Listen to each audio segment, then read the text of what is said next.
যদি পুলিশকে নিউট্রাল করে দেয় তাহলে ঢাকা বিশ্ববিদ্যালয় থেকে ছাত্রলীগ এবং ছাত্র দলকে তাড়াতে আমাদের 1 ঘন্টা সময় লাগবে। তো ইসলামিক ফাউন্ডেশনের যে ডিজি তিনি বললেন যে স্যার কি বলবো দুঃখের কথা, এই যে 30,000 লোক বিএনপির লোক করেছে এটা কি, এর 90% সব জামাতের রিক্রুট করা। জামাত 2009 সন থেকে গুপ্ত রাজনীতি করছে। যখন আওয়ামী লীগ ক্ষমতায় এলো ঠিক সেই সময়টিতে তারা কিন্তু ইরান যেভাবে এখন মধ্যপ্রাচ্যে প্রক্সি যুদ্ধ করছে, 2009 সন থেকেই তারা বিভিন্ন সংগঠনের মধ্যে তাদের লোক ঢুকানোর চেষ্টা করেছে। এবং অবাক করার ব্যাপার হলো, আমি যখন সংসদ সদস্য ছিলাম তো সামহাও কয়েকটা মিনিস্ট্রির সঙ্গে আমার খুব ভালো সম্পর্ক। আমি নিজে যোগাযোগ মন্ত্রণালয়ে ছিলাম, আর ধর্ম মন্ত্রণালয়টা আমাদের যেহেতু পটুয়াখালীর মন্ত্রী ছিলেন সেই সুবাদে ধর্ম মন্ত্রণালয়ের সঙ্গে আমার সম্পর্কটা ভালো ছিল। আমি অবাক হয়ে গেলাম যে ইসলামিক ফাউন্ডেশনের মতো একটা প্রতিষ্ঠানে ওই সময়টাতে প্রায় 30,000 ম্যান পাওয়ার ছিল ইন 2009। তো ইসলামিক ফাউন্ডেশনের যে ডিজি তিনি বললেন যে স্যার কি বলবো দুঃখের কথা, এই যে 30,000 লোক বিএনপির লোক করেছে এটা কি, এর 90% সব জামাতের রিক্রুট করা। এখন একটা প্রতিষ্ঠানে 30,000 লোক, যেটার ম্যান পাওয়ার মানে 2000 ওই যে বেগম খালেদা জিয়া যে ইলেকশনে এলেন 2001 সনে ওটার ম্যান পাওয়ার হয়তো 1000 বা 1500 ছিল। সেই 1000-1500টাকে ম্যান পাওয়ারে তারা 30,000-এ উন্নয়ন করেছে বিএনপিকে ব্যবহার করে। তো এইভাবে ধরুন বিএনপির জমানাতে তারা যে রিক্রুটমেন্টগুলো করেছে গভর্নমেন্ট যুগেতে, সেনাবাহিনীতে করেছে, তারপরে শেষে সিভিল ব্যুরোক্রেসিতে করেছে, ফলে কি হলো এখন তাদের ডিসি, এসপি, ক্যাবিনেট সচিব থেকে শুরু করে কোনো জায়গাতে লোকের কোনো অভাব নেই। আর অন্যদিকে বিএনপি এবং আওয়ামী লীগের যারা লোকজন আছে তারা ময়লার বাক্সের চাঁদাবাজি, কারণ বাজারের মাস্তানি, তারপরে শেষে ওই অ্যাসোসিয়েশনের কে সভাপতি হবে, তারপরে এই একটা পুলিশ মানে সে ট্রান্সফার করলে কয় লাখ টাকা পাওয়া যাবে, এই সমস্ত দালালি ফালালিতে তারা কিন্তু পুরো জীবন যৌবন শেষ করে দিয়ে কারো চুল গেছে, কারো পিঠ গেছে, কারো কত কিছু নষ্ট হয়ে গেছে এই পরবর্তীতে। কিন্তু জামাত মাশাআল্লাহ তাদের চেহারা শুরুতে এই বিভিন্ন সময়টাতে নূরের ঝলক, আপনি দেখলেই মনে হবে যেন একেবারে আসমান থেকে সাক্ষাৎ ফেরেশতা চলে আসছে। এবং অদ্ভুত, আপনি কোনো জামাতের লোকের সাথে চলছেন কিনা, আপনি যেহেতু ভদ্রমহিলা নিঃসন্দেহে কোনো অন্য মহিলা জামাতের সাথে চলছেন, আমরা যারা পুরুষ জামাতের সাথে চলছি আমাদের সাথে দেখা হলেই করবে কি সুন্দর করে হ্যান্ডশেক করবে। হ্যান্ডশেক করে আবার যেটা তর্জনী বলি, মূল যেটা যে আঙ্গুল উঠে ওই আঙ্গুল দেবার এটা খোঁচা দেয় যে আরও কিছু কথাবার্তা আছে, মানে আপনার সাথে হ্যান্ডশেক করলো, হ্যান্ডশেক করে আবার আরেকটা আঙ্গুল দিয়ে আপনাকে একটু চুলকানি দিয়ে দিল হাতের মধ্যে, যে শুধু এই হ্যান্ডশেক না আরও কিছু গোপন কথা আছে, let's talk together letter on. এরপরে সে করবে কি আরও একটু খাতির করার জন্য জড়িয়ে ধরবে এবং মানে হাক এমন একটা জিনিস সেটা যে কোনো মানুষকে নরম করে ফেলে।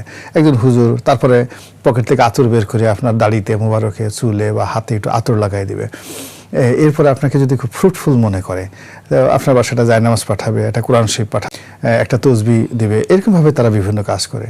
এবং আমি আওয়ামী লীগের এমপি, আমার তখন ভয় লাগে যে যদি কোনোদিন বলে যে রনি সাহেব ও জামাতের লোক ছিল, আমার তো আমাকে 1 বার না 2 বার সে পাঠিয়েছে, জায়নামাজ পাঠিয়েছে, আম পাঠিয়েছে, মানে পাপিয়া ম্যাডামও আম পাঠায় আমাকে রেগুলার, কিন্তু জামাতের আম 1 বার 2 বার পাঠানোর পরে এবং আম শুধু পাঠায় না, পাঠিয়ে আবার জামাতের আমির বা সেক্রেটারি তারা টেলিফোন করে যে ভাই আপনাকে আম পাঠিয়েছে, ক্ষুদ্র এই উপহারটুকু নিয়ে আমাদেরকে করেন। তো 1 বার 2 বার পরে আমি পরে আবার ফেরত দিলাম, যে বললাম যে নো, আপনার সাথে আমাদের কোনো সম্পর্ক নেই, কিনা আপনি এই জিনিসগুলো পাঠাবেন কেন, এগুলো আমার জন্য একটা লায়াবিলিটিস হবে। কিন্তু কয়জন এটা ফেরত পাঠাতে পেরেছে। তো এইভাবে ধরেন অনেকগুলো জায়গা, ক্ষমতার অনেকগুলো জায়গা যেখানে তারা নিউট্রাল করার জন্য, নরম করার জন্য, তাদের পক্ষে আনার জন্য দে হ্যাভ ম্যানি পলিসিস।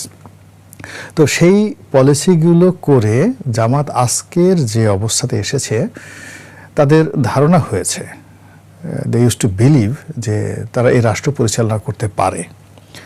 দ্বিতীয় ধারণা হয়েছে যে তাদের যারা প্রতিপক্ষ এরা খুবই দুষ্ট প্রকৃতির লোক, এরা লোক ভালো না, চুরিচামারি করে, চাঁদাবাজি করে, টাকা তুলে পল্টনে, চাঁদা যায় লন্ডনে, এরা শেয়ার মার্কেট লুট করে, আমরা তো কিছু লুট করি না, আমরা খুব ভালো মানুষ, তো আমাদের উপর আল্লাহর একটা রহমত আছে, আমরা এই দেশ চালাবো। এবং তারা রাস্তাঘাটে হাঁটে সেই যে খিলাফত জমানার মতো, এবং তারা মনে করে যে বাংলাদেশে তারা একটা তালেবানি শাসন চমৎকারভাবে করতে পারবে।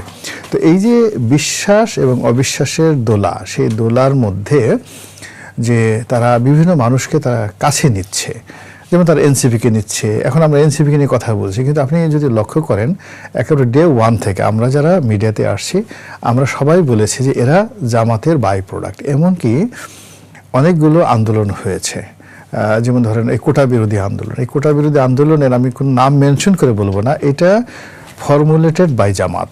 একেবারে প্রথম দিন থেকে কোটা বিরোধী যে আন্দোলনটা হয়েছে ঢাকা বিশ্ববিদ্যালয়ে, সেটা একেবারে তাদের তৈরি করে। এবং এটা আমি বাস্তবে বুঝলাম কি করে, 2013 সনে আমার জেলে যাওয়ার সুযোগ হয়েছিল এবং তখন জামাতের যারা শীর্ষ নেতা তাদের সবার সঙ্গে আমি ওখানে একান্ত জেলে খুব কতগুলো প্র্যাকটিক্যালি কথাবার্তা হয়। তো সেখানে মীর কাসিম সাহেব আর আমি পাশাপাশি রুমে ছিলাম। তো উনি আমাকে ওই সময় বললেন, আমি আবার এটা এসে বাংলাদেশ প্রতিদিনই লিখেছি এই লেখাগুলো, উনি বলছেন যে আমরা উই আর সো রেজিমেন্টেড, আমাদের ক্ষমতা এত বেশি যে যদি পুলিশকে নিউট্রাল করে দিতে হয় দেয় তাহলে ঢাকা বিশ্ববিদ্যালয় থেকে ছাত্রলীগ এবং ছাত্র দলকে তাড়াতে আমাদের 1 ঘন্টা সময় লাগবে। এবং এই কথা আমি যখন এসে লিখলাম, মানে আওয়ামী লীগ বা বিএনপির কোনো লোক কিন্তু প্রতিক্রিয়া দেখালো না, যে বাংলাদেশ প্রতিদিনের মতো জায়গাতে ঠিক এই রেফারেন্স দিয়ে যে মীর কাসিম সাহেব আমাকে বলেছে এবং সেটা বই আকারে ছাপা হয়েছে। তো 2013 সনে তাদের যে প্রস্তুতি ছিল, পরবর্তীতে যখন আমি 2014 সনে ইলেকশন করলাম না, জামাতের অনেক বড় বড় নেতা আমার কাছে আসতেন, আমি নাম বলবো না, অনেকে হয়তো মারা গেছেন তাদেরকে বলবো না। তো তাদের যে প্ল্যানগুলো দেখেছি, পরিকল্পনাগুলো দেখেছি, সেই পরিকল্পনা অনুযায়ী তারা একটা রেজিমেন্ট ফোর্স হিসেবে যে কাজগুলো অতীতে করেছে এখনও ঠিক সেম কাজগুলি কিন্তু তারা করে যাচ্ছে। এবং আপনি যখন একজন সেনাপ্রধান তিনি যখন বলছেন আমিরে জামাত, মানে আমিরে জামাত এই শব্দটা ইন্টারনালি মানে তারা কিন্তু তাদের জামাতকে, মানে জামাতের যারা লোকজন আছে তারাই কেবল বলেন আমিরে জামাত, আবার অনেকে বলেন আমিরুল, না নাইব আমির না, নাইব আমির তো দ্বিতীয় পদ, মানে আমরা বলি জামাতের আমির, মানে নর্মালি আমরা এখানে যারা আছি বলি জামাতের আমির বা জামাতের আমির ডাক্তার শফিক, খুব অর্ডিনারি আমরা এইভাবে বলি। কিভাবে যদি নায়েব সাহেবকেও বলা হয় তাহলে নিশ্চয়ই নায়েবে আমির বলা হবে। হ্যাঁ, নায়েবে আমির বলা হবে। এখন ওরা জামাতের যারা লোকজন আছে তারা এটা একটা সম্মানজনক উপাধি, তারা বলে আমিরে জামাত, আমিরে জামাত এই কথাটা বলে। এখন ঠিক সেম ল্যাঙ্গুয়েজটা যেটা জামাতের রোকন পর্যায়ে যারা লোকজন আছে, যেটা টেকনিক্যালি এবং যেটা গ্রামেটিক্যালি তারা মানে এনলাইটেন করার জন্য আমিরে জামাত। এবং শুধু তাই না, তারা বলে আমিরুল মুমিনিন। অনেকে কিন্তু আবার নিজে মানে জামাতের আমি নিজে তাদেরকে শুনেছি যে তাকে আমিরুল মুমিনিন, আমিরুল মুসলিমিন এই ধরনের শব্দ বলে। তো যখন একজন সেনা প্রধান জামাতের প্রধান না বলে, জামাতের সভাপতি না বলে, জামাতের আমির না বলে যখন বলতেছেন আমিরে জামাত, ইট মিনস দাওয়াতি কর্মটা কোথায় পৌঁছে গেছে, থিঙ্ক অ্যাবাউট ব্যাপারটা। ফলে আমরা যত সহজভাবে তাদেরকে মনে করছি, মানে জিনিসটা এত সহজ না। There is a many equation, many dimension, এবং এখানে অনেক রসায়ন, ফিজিক্স, কেমিস্ট্রি